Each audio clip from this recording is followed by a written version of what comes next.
Te damos la bienvenida a EPE Agro, un proyecto sonoro centrado en el sector agroalimentario de España creado por Europa Press. Cada mes encontrarás una nueva entrega con la que estar al tanto de la actualidad y profundizar en las numerosas aristas de un sector fundamental en la economía del país. Lo haremos con un repaso de las noticias más destacadas y de la mano de sus protagonistas que pasarán por nuestros micrófonos.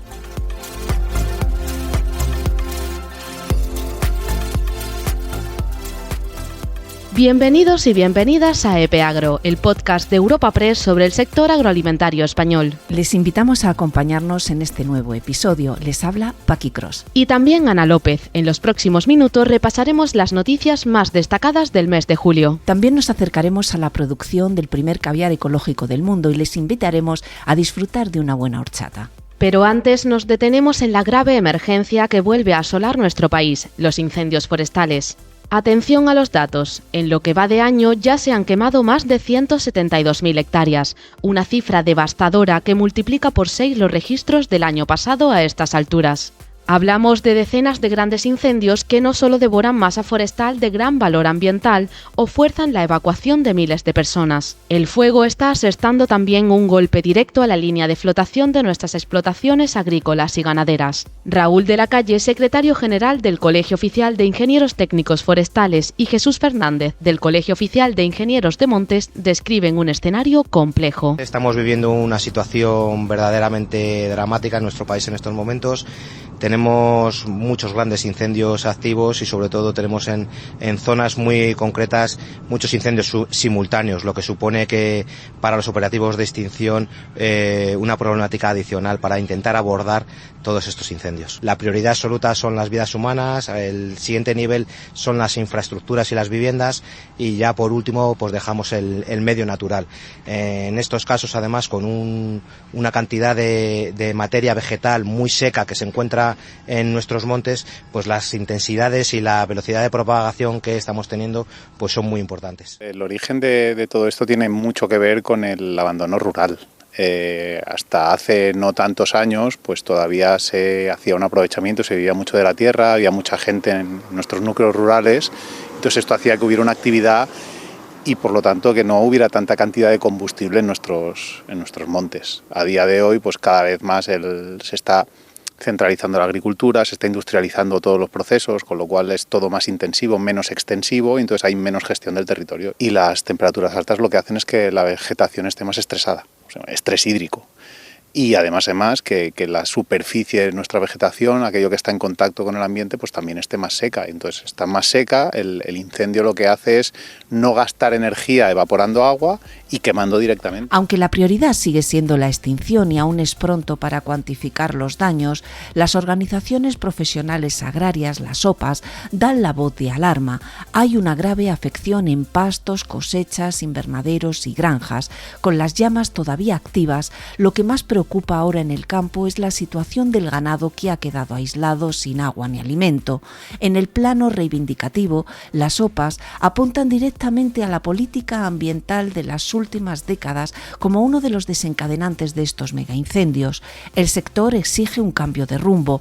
Piden desburocratizar los permisos para limpiar el monte, flexibilizar las exigencias de la PAC en época de riesgo para permitir limpiezas defensivas y, sobre todo, proteger la ganadería extensiva como el verdadero cortafuegos natural que es. Sobre estas demandas se pronunciaba así el presidente de Asaja de Castilla y León, don Aciano Dujo. Cuando se pase el verano, que no se olvide esto, porque si no, no vamos a ir a ningún sitio. El que haya incendios en España y por lo tanto en Castilla y León va a ser una cuestión desgraciadamente habitual durante todos los años. Lo que tenemos que intentar es minimizar al máximo las consecuencias. Llevamos 40, 50, 60 años con políticas ambientales absurdas que han propiciado que el campo, sobre todo lo público, esté sucio, que haya mucha maleza y que cuando las circunstancias se dan de que se produce un incendio, hay mucha temperatura que cada vez es mayor y hay rachas de viento como las que hay estos días, es un polvorín que provoca grandes incendios y no se puede, con los medios que tenemos, apagar de manera fácil. Por lo tanto, políticas ambientales de limpieza, de sentido común y de dar protagonismo a los hombres y mujeres que viven en el territorio, que son los que saben lo que hay que hacer. Ante la incertidumbre económica de los afectados, la cara financiera deja una nota de tranquilidad. Agroseguro ha querido trasladar un mensaje de calma al sector y ha garantizado que los bienes y producciones amparados por el seguro agrario serán peritados y atendidos con la mayor celeridad posible. A estas medidas se suma la respuesta de las administraciones. El Gobierno ha declarado como zonas gravemente afectadas por una emergencia de protección civil los territorios golpeados por los incendios, lo que permitirá activar ayudas y medidas de recuperación para los damnificados. Pero detrás de esta sucesión de grandes fuegos hay un problema que va mucho más allá de la emergencia inmediata. El cambio climático y el abandono progresivo del medio rural dibujan un escenario cada vez más vulnerable que el Gobierno quiere intentar revertir con un gran pacto de Estado. Palabras del presidente del Ejecutivo, Pedro Sánchez. Expresar a todos los actores políticos, a todos los gobiernos autonómicos, provinciales y locales, que el negacionismo climático es el peor de los combustibles ante la emergencia climática y que negar la realidad y las alarmas de la ciencia no nos prepara. Al contrario, nos hace mucho más vulnerables y a nuestra población mucha más insegura. Por tanto, hoy, con más fuerza y con más argumentos que nunca, reclamo ese gran acuerdo de país, el acuerdo probablemente de país que más necesita España, que es el Pacto de Estado frente a la emergencia climática. Un pacto de Estado que año tras año, pero particularmente este año, queda constancia de que es imperativo lograr entre las fuerzas políticas, los agentes sociales y, por supuesto, también la ciencia, las ONGs, la sociedad civil representada y, por supuesto, las instituciones públicas. El Pacto de Estado frente a la emergencia climática es un imperativo, no es una opción, es, desde luego, una obligación por parte de todos. Y el calor no se queda en los montes, porque las sucesivas e intensas olas de calor que sufrimos impactan de lleno también sobre los cultivos. Es el caso, por ejemplo, del cereal. Las organizaciones agrarias estiman pérdidas de hasta el 30% en las cosechas debido a las altas temperaturas y el Ministerio de Agricultura cifra la campaña de comercialización en 18,5 millones de toneladas, por debajo de la media de las últimas 5 campañas. En la misma situación se encuentra el sector del tomate, donde las pérdidas podrían incluso alcanzar el 40% en algunas parcelas. A este factor climático se suman los bajos precios contratados al inicio del año y la subida en los costes de los insumos, según han denunciado desde el propio sector. Escuchamos a José Ignacio Serrano, agricultor extremeño. El año pasado tuvimos un ejemplo muy parecido, que también hizo un verano con bastante calor y bastante cambio de temperatura, que ya nos hizo el tomate una cosa parecida y al final se quedó la cosa también en un 30-35%. Entonces, por eso estamos hablando de que puede ser fácilmente esa pérdida de producción, pues en torno a eso, unas medias de 80-100.000 kilos, pues que nos vamos a ir a 60-70.000 kilos. Y aquí estamos viendo, por ejemplo, un ejemplo de un ramillete que tiene 10-11 flores. Ya hemos perdido directamente, que hemos abortado flores el 50% y solo hemos conseguido sacar 5 tomates para adelante, de los cuales solamente vamos a llevar a producción 3, porque otros 2 también se nos han podrido debido a la fuerte temperatura. Este es un claro ejemplo de la merma que puede haber aquí en la producción. Tenemos unos precios que en enero firmamos los contratos a 107 euros, que ya estábamos firmando los contratos, hemos firmado contratos hace 3 años con precios de un 50% más de lo que le estamos firmando ahora mismo, que no entendemos por qué tenemos que hacer contratos a ese precio, porque el precio en industria no ha bajado. Y nosotros luego después también nos hemos encontrado con el primer problema, la guerra de Irán, que nos han subido los precios del fertilizante, los precios del abono, y ahora después pues estos problemas que estamos teniendo de estos excesos de temperatura, que claro que tú cuando planteas la campaña en enero pues no sabes lo que va a pasar. Entonces el problema del agricultor que en cuanto vengan 2-3 años de estos seguidos, pues estamos aquí sobrando todo. Hacemos una pausa informativa porque nuestra entrevista del mes nos traslada a Riofrío, en Granada, para hablarles del primer caviar ecológico del mundo. Toda una delicatessen que gana puntos y abre mercados internacionales. Viajamos hasta el poniente granadino, a Riofrío, una pequeña localidad de apenas 200 habitantes, un enclave natural privilegiado donde nace el río que da nombre a la localidad. Aquí se encuentra una empresa pionera que comenzó su andadura con la trucha en los años 50 del pasado siglo y que desde 1988 viene apostando por un reto mayúsculo, la cría del esturión en cautividad. Carlos Portela, jefe de producción de la empresa Caviar Riofrío, nos remonta a los orígenes de este proyecto familiar que cumple ya casi 70 años. Pues nos remontamos a los años 50. Cumplimos el año que viene 70 años de la primera piscifactoría que se monta en España, no de esturión, sino de trucha. Nació como una empresa familiar, mi abuelo con sus socios, él era de Pamplona y en un momento dado pues le apetece hacer una segunda cosa. Siguió siendo toda su vida médico, pediatra, pero además era piscicultor. Y fue el primer piscicultor en España, es decir, la primera persona que montó una piscifactoría de trucha comercial. Durante 30 años trabajaron con la trucha hasta que introdujeron el esturión. Fue el propio entorno natural el que les llevó a convertirse en la primera piscifactoría ecológica del mundo, logrando también el primer caviar ecológico a nivel mundial. Así lo apunta María Castro, directora comercial. La piscifactoría además se construyó de una manera muy buscando el aprovechamiento absoluto de lo que es lo que te ofrece la naturaleza, ¿no? La orografía del terreno, puesto que la orografía nos va a permitir el hacer un movimiento de agua natural de una piscina a otra a través de cascadas sin utilizar energía, el uso del manantial, ¿no? Nosotros estamos justo al lado de donde nace el río Frío y básicamente hemos creado pues una especie de cauce artificial a través de piscinas que tienen el mismo movimiento y el mismo trazado y con fondos naturales, utilizando también la piedra del río, y lo que estamos es manteniendo todo el tiempo el uso del agua sin perjudicar, o sea, sin consumirla. O sea, nosotros lo utilizamos, pero luego la volvemos a limpiar y la volvemos a soltar en las mismas condiciones. Entonces, básicamente, la forma en la que se hizo la instalación cumplía los requisitos de ecológico, ¿no? Entonces, pues una de las cosas que también se propuso la empresa cuando estaban todavía con la trucha fue el crear la primera piscifactoría ecológica y fue entonces la primera piscifactoría ecológica del mundo, que luego también ha sido pues el primer caviar ecológico del mundo. Ser ecológicos implica respetar los ciclos naturales del animal sin aportar grasas artificiales a la alimentación, mantener densidades bajas y no calentar el agua. A ello se le añade un ingrediente indispensable para este proyecto, la paciencia. Y es que el esturión es un animal prehistórico con más de 250 millones de años de historia que cuenta con una asombrosa capacidad de adaptación y con un desarrollo que es extremadamente lento. Yo creo que realmente el requisito indispensable para criar el esturión es realmente la paciencia, porque como tiene un crecimiento tan lento, es un animal que tarda muchísimo en madurar sexualmente y por lo tanto de tener la primera producción de huevas, pues lo que tienes que tener es muchísima paciencia para esperar todo el tiempo necesario para obtener el propio caviar, ¿no? El proceso de producción del caviar es un viaje de precisión científica y paciencia infinita que comienza desde la misma concepción del animal.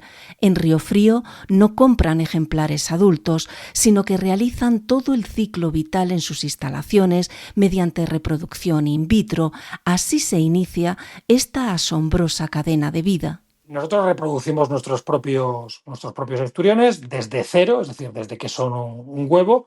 No son caviar, que sería hueva y sal, sino que es un huevo, lo fertilizamos.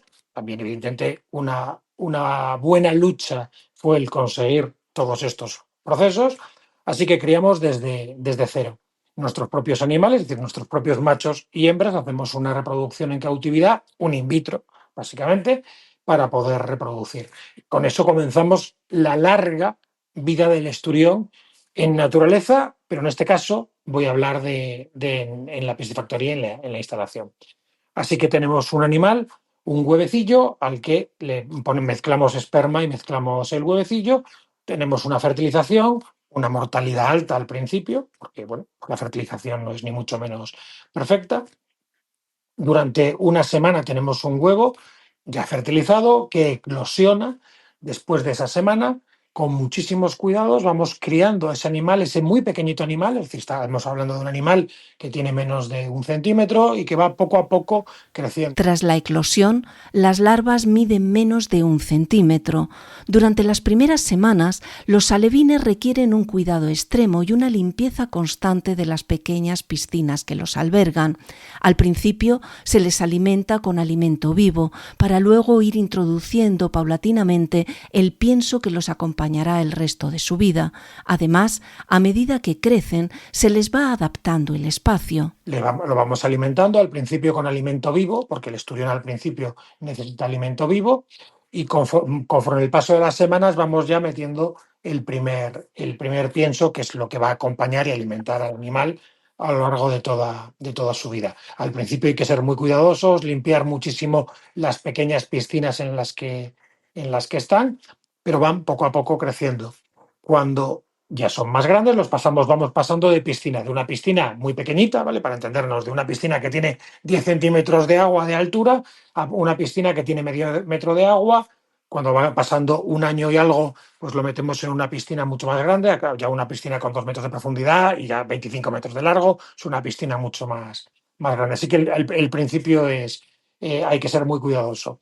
Durante todo ese proceso vamos cuidándolos, alimentándolos. Es en este punto donde surge uno de los mayores desafíos de la producción, y es que el esturión no presenta dimorfismo sexual externo. Físicamente, un macho y una hembra son idénticos. Dado que solo las hembras producen huevas, es necesario separarlos, pero para ello antes hay que esperar entre 6 y 8 años de costosa alimentación y cuidados. Y vamos a llegar a un primer punto muy importante, que también habla, por supuesto, del caviar, que es: no hay diferencia física, morfológica entre el macho y la hembra. Y como he dicho antes, solo la hembra produce caviar.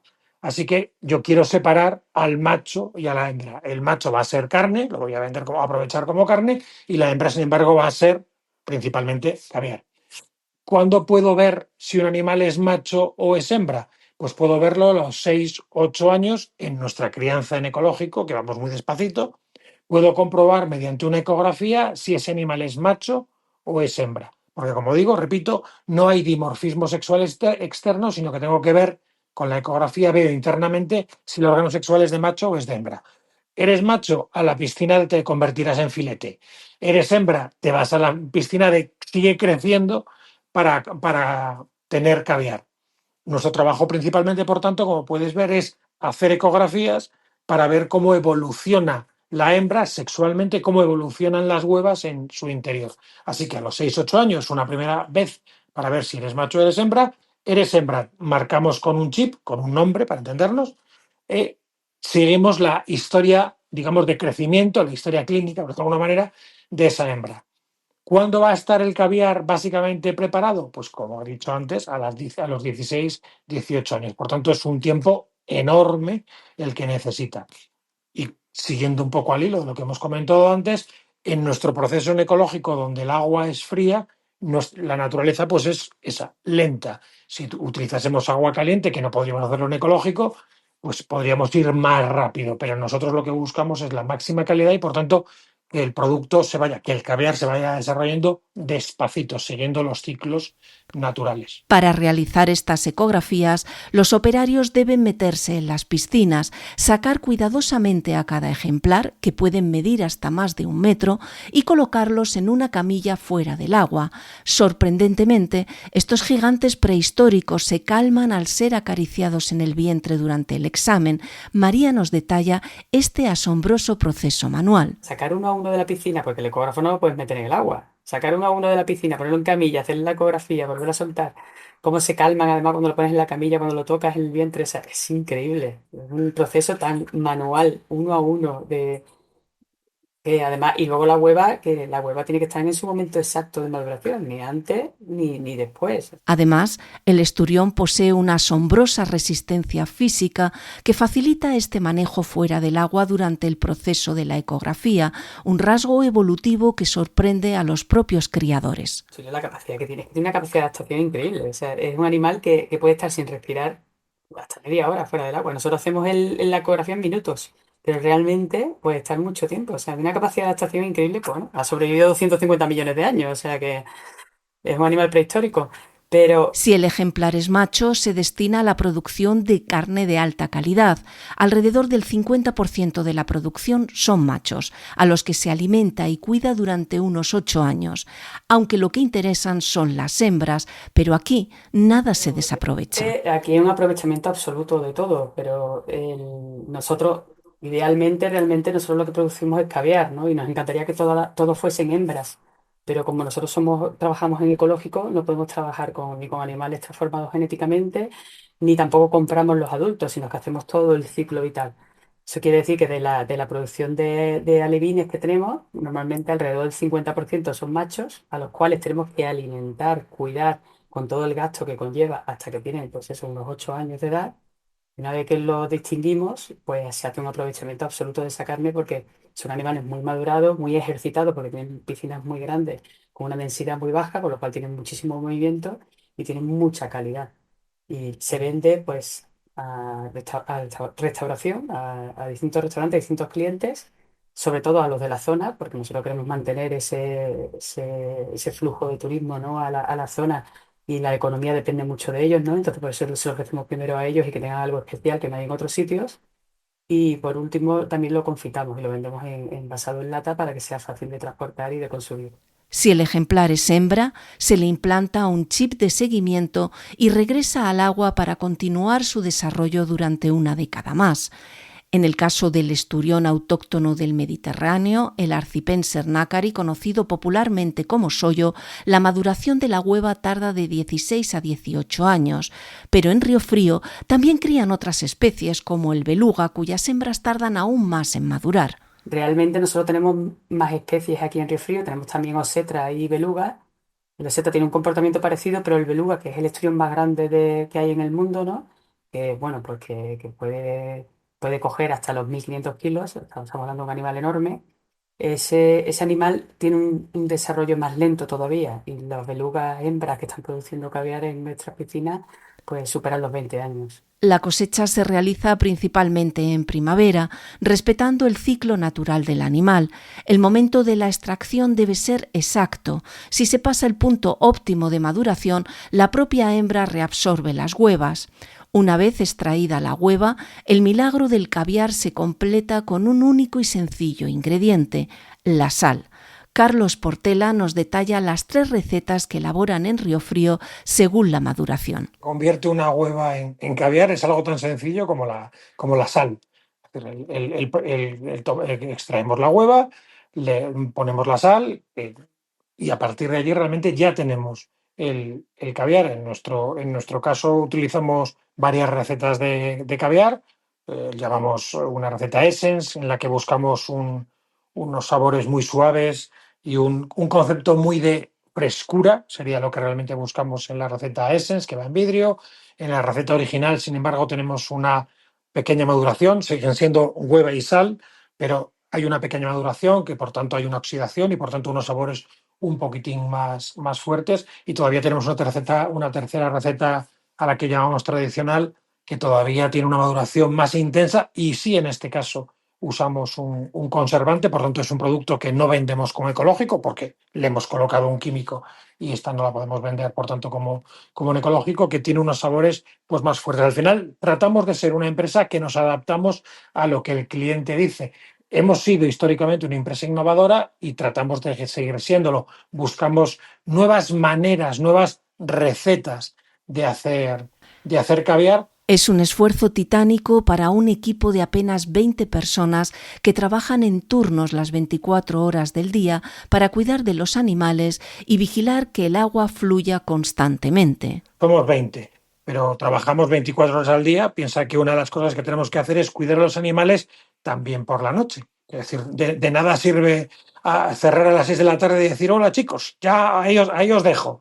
Tenemos que comprobar que el agua sigue fluyendo, tenemos que darles de comer, tenemos que tener cuidados. Por tanto, tenemos 24 horas al día, hay gente que se encarga de que los animales estén bien. Hoy en día, gracias a la adquisición por parte del grupo Osborne y las sinergias con marcas de prestigio como el jamón 5J, este caviar ecológico vuela desde Granada a los restaurantes y tiendas más selectas de España, de Europa, pero también a mercados tan lejanos como Japón y Tailandia. Es salir a terceros países europeos, desde el muy cómodo vender en Portugal, que también servimos en 24 horas, pero por supuesto también vendemos en Francia, vendemos en Holanda, y a partir de allí vamos alejándonos y vendemos pues lo más lejos, Japón, que ya más lejos ya no cabe mucho más, ¿no? Japón, en Tailandia, en todas partes actualmente estamos introduciéndonos, buscando que el cliente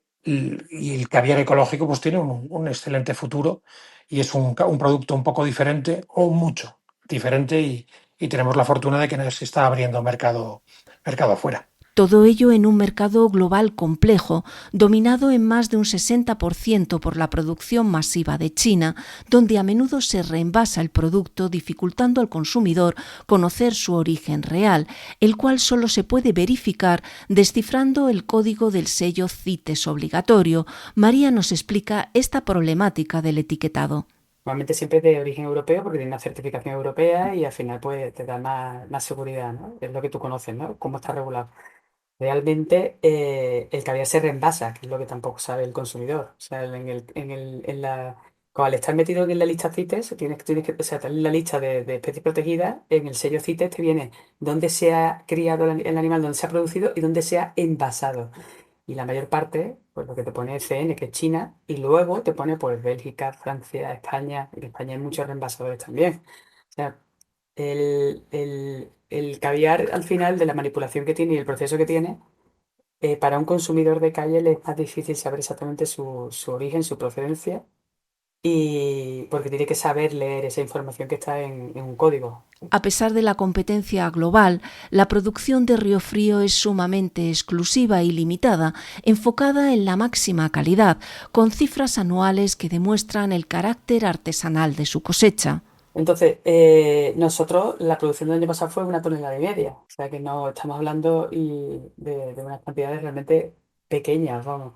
Es verdad que el caviar se consume en pequeñas cantidades también, por el precio que tiene y también por el sabor que tiene, o sea, por el propio producto, ¿no? La mayor parte del caviar que te encuentras en el mercado, como te decía Carlos, tú lo ves y te viene de Bélgica, de Francia, de normalmente países europeos, ¿no? Lo que tenemos normalmente nosotros disponible, porque es raro que compremos un producto de alimentación chino, ¿no? En nuestras tiendas así más selectas, ¿no? Para combatir el desconocimiento y poner en valor este producto tan ligado a nuestra historia desde la época romana, la empresa ofrece visitas guiadas donde los turistas también pueden incluso sumergirse en el agua con estos gigantes sin dientes. El que los visitantes que vienen allí a la pedanía de Riofrío puedan entrar en las instalaciones, puedan tener una visita guiada hablándole de todo cómo es el proceso, las crías, la producción del caviar, absolutamente todo. Vean allí las especies en el agua. Incluso damos la opción de poder sumergirte en el agua, porque una cosa que no hemos comentado, que los animales son muy grandes, ¿verdad? Cogen tamaños muy grandes, sobre todo pues el beluga, pero el nakari también. El nakari, cuando estás en las piscinas, dentro de las piscinas con un animal que mide 1 metro, 1 metro y pico, llama, vamos, impone. Lo que pasa que afortunadamente no tienen dientes, entonces pues una experiencia muy agradable, porque además son animales que les gusta el rozarse, el acercarse, no son esquivos. Y bueno, es una toma de contacto increíble con la naturaleza, con la propia especie, y luego, por supuesto, la cata, ¿no? Que la cata damos opciones a hacer toda la cata de las distintas especies, las distintas elaboraciones que tenemos, y es un acercamiento de lo que es la producción del caviar a cualquier visitante. Además de la conservación de la especie, Riofrío tiene un fuerte compromiso con la investigación científica, buscando que su tecnología y su valiosa reserva genética sirvan para el futuro de las poblaciones salvajes.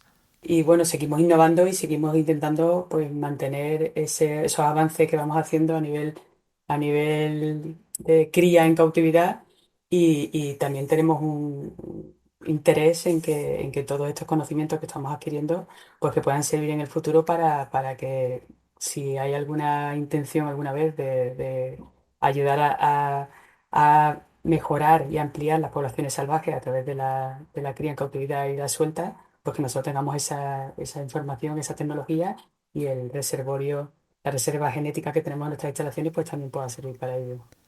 Un proyecto de economía circular, ciencia, paciencia y un respeto absoluto por la naturaleza que mantiene a salvo de la extinción a un animal prehistórico, regalándonos a su vez uno de los bocados más exclusivos y puros del planeta que están invitados a descubrir. Bueno, simplemente que aquel que tenga la curiosidad, precisamente, eso, tenemos nuestras visitas y por tanto esto lo exponemos a cualquiera y cualquiera puede sentir, ver, aprender del Esturión, que efectivamente es una historia bonita y es un proyecto bonito, las cosas como son.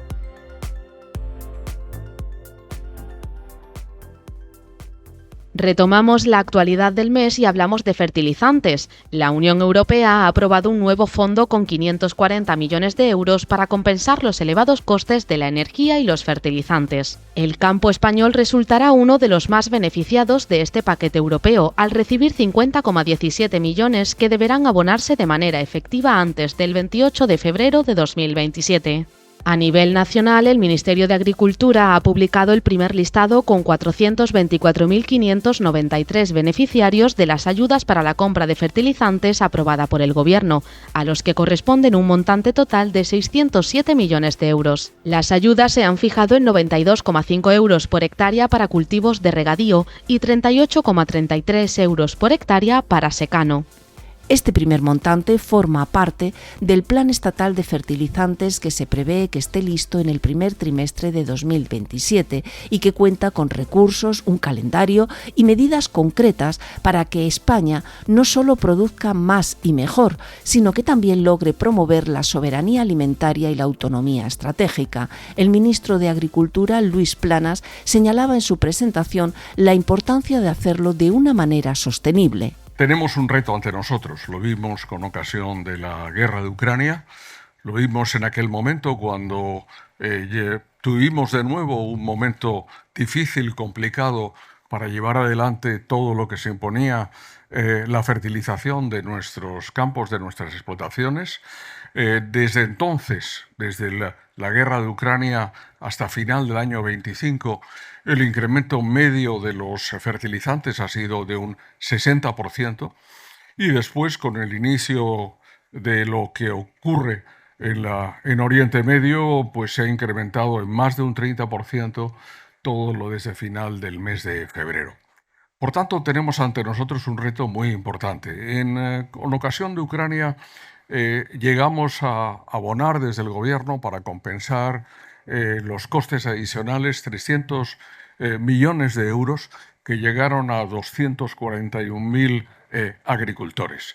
Ahora acabamos de poner a disposición de todo el sector una suma muy importante para este momento. Pero además de todo ello, y lo decían muy bien tanto Sergio como Enrique, necesitamos conseguir primero una utilización más eficiente, lo cual significa reducir la utilización, hacerlo de forma tal que en cantidad, en momento, en técnicas de aplicación podamos ser lo más eficaces posibles.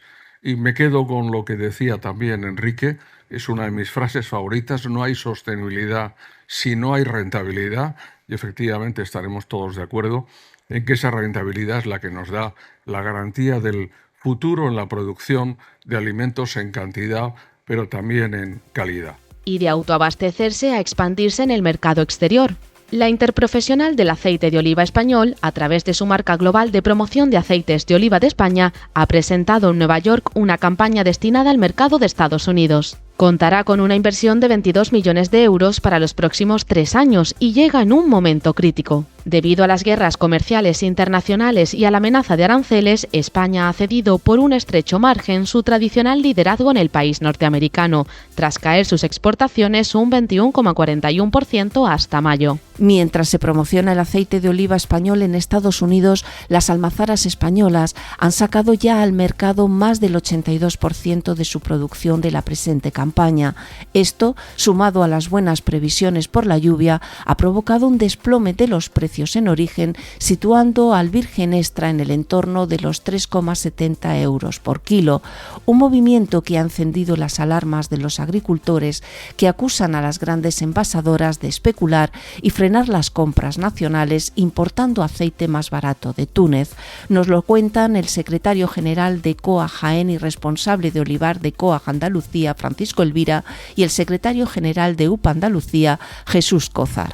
Aunque los datos de comercialización para el mes de junio han sido un poquito inferiores a meses anteriores, la existencia en manos de la producción no superan por poco las 400.000 toneladas. Esto quiere decir que, siguiendo los ritmos de comercialización que tenemos actualmente, vamos a llegar a final de campaña con 3 meses todavía por delante, con un stock prácticamente nulo. Lo importante no es si comercializamos 20.000 o 30.000 toneladas más que el mes anterior. Lo importante es que a día de hoy, con la publicación de los costes de producción por parte de AEMO, el 70% de los productores de la provincia de Jaén no cubren sus costes de producción. Y esto quiere decir que estamos incumpliendo sistemáticamente la ley de la cadena. No podemos seguir así. Se ha vendido ya más del 85% de la producción de este año, una producción que ha sido bastante baja, corta, por debajo de la media de los últimos años y, por tanto, si esto sigue así, pues realmente a la organización estamos planteándonos de salir en los próximos meses, es decir, una vez que pase la época estival, a las calles para esta protesta. Aquí hay muchos intereses dentro del sector, donde unos pocos marcan los precios y esto realmente tendremos que abordarlo y protestarlo para que realmente se tomen medidas si queremos seguir teniendo futuro dentro del olivar. Otro producto esencial en nuestras cocinas, el ajo, también vive una situación de máxima preocupación. El sector ajero español reclama a la Unión Europea una cláusula de salvaguarda ante la entrada de ajo procedente de terceros países a precio que, según denuncian los productores, están por debajo de sus propios costes de producción. Una competencia que está haciendo caer la superficie dedicada a este cultivo en España, de unas 30.000 hectáreas hace unos años a las 24.000 actuales. La Mesa Nacional del Ajo y la Asociación Nacional de Productores y Comercializadores de Ajo ya han trasladado su preocupación al Ministerio de Economía y confían en que España impulse la petición ante Bruselas. Escuchamos al vicepresidente de la Mesa Nacional del Ajo, Miguel del Pino. Tanto China, pero sobre todo Egipto, pues si esto se sigue así, terminamos dejando el ajo. ¿Por qué? Pues porque si te lo ponen aquí más barato que tu precio de costo, no puedes luchar contra eso. Entonces, precisamente, hemos tenido una reunión, las dos asociaciones que hay en España de ajeros, que es la Mesa Nacional del Ajo, de la que yo soy vicepresidente, y el ANCA, que son las dos asociaciones, pues hemos ido juntas al Ministerio de Comercio y hemos expuesto la solución, y la reunión de hoy era para ver cómo nos defendemos para no desaparecer. Y hemos sacado la conclusión de que es posible pues pedir una cláusula de salvaguardia. Cambiamos de asunto para hablarles de bebidas y lo hacemos con cifras muy positivas para el sector. Según el último informe de Cerveceros de España, la cerveza española sigue al alza y escala posiciones en el mapa europeo, mientras en buena parte de Europa la producción y el consumo caen por la coyuntura económica. En nuestro país el sector saca pecho. Y es que España se consolida ya como el segundo mayor productor de la Unión Europea. Las exportaciones han crecido un 8% y el consumo roza ya los 43 millones de hectolitros. En este análisis queda patente el continuo crecimiento de la cerveza sin alcohol. Escuchamos a Jacobo Olaya, director general de Cerveceros de España. La cerveza sin alcohol sin duda es un caso de éxito. Es un caso de éxito de España como país y es un caso de éxito que estamos exportando fuera de nuestras fronteras. Países tan cerveceros como Alemania o como Polonia, primer y tercer país productor de cerveza de la Unión Europea, están también apostando por la cerveza sin alcohol, siguiendo el ejemplo español. La cerveza sin alcohol se incrementó su producción y consumo en España un 4%, alcanzando ya la cifra cercana a que el 15% de la cerveza que consumimos los españoles es cerveza sin alcohol. Que es cerveza, que tiene nuestras características, nuestras materias primas, nuestra organoleptia, nuestro sabor, que acompaña como poco el aperitivo, pero que no tiene ni siquiera la baja graduación que tiene la cerveza tradicional. El binomio cerveza-tapa es un binomio claramente de éxito. Es ejemplo incluso de nuestra forma de ser como España. El 98% de los españoles escogen la cerveza cuando van de tapeo. Incluso en un 18% escogen la variedad de la cerveza sin alcohol. Y pasamos a la mar. La Unión Europea y Seychelles han firmado un nuevo protocolo de su acuerdo de asociación de pesca sostenible, que permitirá a la flota comunitaria volver a faenar en aguas del archipiélago durante los próximos 4 años, después de que la actividad permaneciera interrumpida desde el pasado febrero. Este tratado es de vital importancia para la flota atunera española, especialmente la de cerco y palangre, ya que autoriza un máximo de 38 buques europeos a capturar hasta 55.000 toneladas anuales de atún. Por otro lado, el sector pesquero español se encuentra en un momento complicado por la pérdida de empleo. Mientras que desde el Gobierno consideran que los procesos de regularización de personas migrantes son una vía clave y una oportunidad real para solucionar la falta de mano de obra, desde las cofradías exigen una reducción de la burocracia para poder así facilitar el trabajo y garantizar el relevo generacional. Palabras del presidente de la Federación Nacional de Cofradías de Pescadores, Basilio Otero. Perdemos moitos empleos, sobre todo por burocracia. Somos un sector moi burocratizado, é algo que pedimos sempre ao ministro, mas ao comisario, esa necesidade de desburocratizar. Ao final somos simples pescadores, é un oficio que xa facían fai 2026 anos 12 amigos de alguén que elixeu xa a pescadores como apóstoles para levar a súa fe polo mundo adiante. Hoxe en día é tan difícil poder ser pescador. Pedimos que nos deixen pescar, nós somos os primeiros interesados en ter un medio ambiente forte, en ter uns stocks sanos e fortes, porque de eso vivimos nós, as nosas familias, co cual pedimos que nos deixen traballar. Simplemente eso, que un día nunha época como a actual, donde hai tanta falta de traballadores que che pidan deixar traballar, pois é un pouco triste. A verdade que nós sempre estamos traballando para traer a nosa población además un alimento sano como é o mundo do peixe. Non o digo eu, que dicen os científicos, 2 ou 3 consumos de peixe á semana reducen os infartos de miocardio, o máis os ictus, a máis producen serotonina, que é a principal endorfina da felicidade, algo tan escaso hoxe en día. Abordamos de forma breve otros asuntos que también han sido noticia este mes de julio.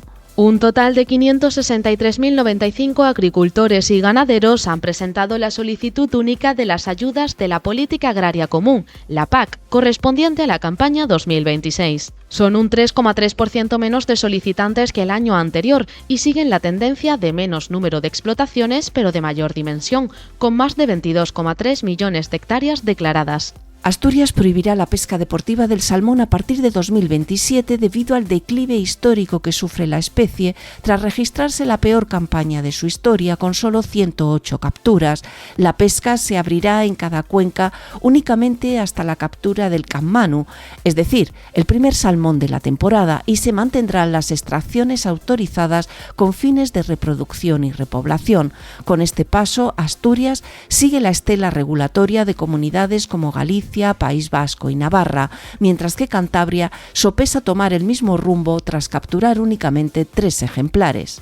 La compra online en supermercados se abre camino y ya son casi la mitad de los españoles, un 43%, quienes la combinan con las tiendas físicas. El principal motivo es evitar desplazamientos, seguido por el ahorro de tiempo y por no cargar peso, además de los descuentos y ofertas. Entre los productos más demandados por los clientes destacan bebidas, huevo, fruta y verduras. Por provincias, Lugo es la más barata para hacer la compra en el súper online y Soria, por contra, la más cara. Los bares y restaurantes españoles impulsaron sus ventas un 12,7% durante la celebración del Mundial de Fútbol, disparándose hasta el 19% con la final celebrada en Nueva Jersey, en la que España se alzó como campeona del mundo y logró su segunda estrella. La cerveza se corona como el producto producto más vendido y durante la final contra Argentina su consumo se incrementó en un 102,8%.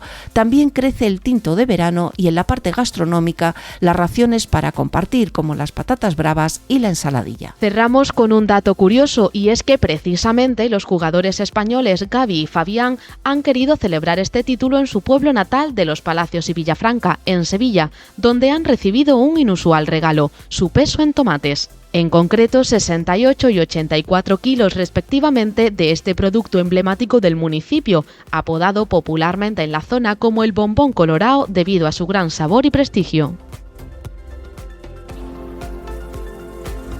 El Silo. Damos paso por último a nuestra sección de El Silo.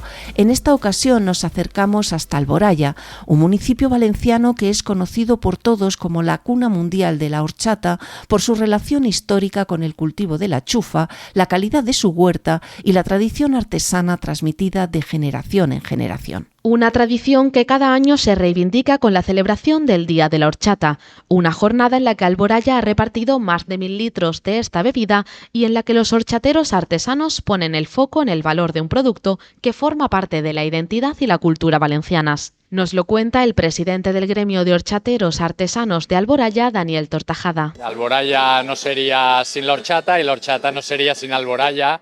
El conjunto de huerta, el conjunto de productores, de agricultores que se dedican al cultivo de la chufa y de familias horchateras que ya llevan generaciones dedicándose a esto y que han conseguido pues, que Alboraya sea la cuna, ¿no?, de la horchata. Ponemos en valor el trabajo de generaciones anteriores, de nuestros padres, de nuestros abuelos, que tal día como hoy salían ellos por su cuenta y riesgo con una horchatera de su casa y salían, se reunían aquí, invitaban a todo el mundo a que conociera y a que degustara la horchata. Pero detrás de cada vaso de horchata hay también un ingrediente fundamental, la chufa. Un producto ligado a la tierra y a las condiciones de la huerta de Alboraya, con el Mediterráneo como parte esencial de su carácter. Aquí es donde los árabes, que fueron los que introdujeron el tubérculo en la península, encontraron el sitio ideal. Un clima perfecto, una tierra arenosa en la huerta perfecta y apta, que ellos consideraban que era como la que ellos dejaron en su tierra, ¿no? Y un poco aquí se originó el cultivo de la chufa y desde entonces, pues gracias a generaciones de agricultores, se ha conseguido llegar hasta hoy en día con un producto único. Hablamos de un producto que, como ha explicado el cocinero y embajador de la horchata Luis Peña, ha encontrado nuevas formas de llegar a la cocina y gastronomía contemporánea. Hay que pensar que aunque la horchata es dulce, si pensamos con ella en vez de como una bebida solo, sino como un ingrediente, pensar un poco qué cantidad de platos se hacen por el mundo con leche de coco, que también es dulce. ¿Por qué no utilizar la horchata para hacer recetas en vez de leche de coco y hacer platos salados también con horchata que son una auténtica maravilla? Pues por ejemplo un risotto de panceta ibérica con horchata, un ceviche y hemos hecho leche de tigre con horchata y por supuesto cualquier dulce siempre le irá bien una horchata. Y es que la horchata aspira a ser mucho más que una bebida refrescante. Desde Alboraya, su alcalde, Miguel Echevarría, quiere reivindicar su valor cultural, gastronómico y turístico y dar un paso más para que esta tradición y todo lo que representa para el municipio cuenten con un reconocimiento institucional. Una de les intencions que té l'Ajuntament d'Alboraya és que el Dia de la Horchata siga declarat d'interès turístic i, com veu, sí que hi ha la suficient afluència, no?, per a veure i mostrar a tot el món el que és el Dia de la Horchata. Jo crec que si esteu veient la quantitat de gent que hi ha i els artesans implicats en este reparto d'horchata, crec que dona peu a que puguem presumir de que Alboraya es la capital mundial de la horchata. Con esta bebida refrescante y nutritiva cerramos este nuevo capítulo de EPEAGRO. Se lo ha contado Ana López y también Paqui Cross, con el apoyo de Jorge Marín de OVE Productora. Hasta el próximo episodio.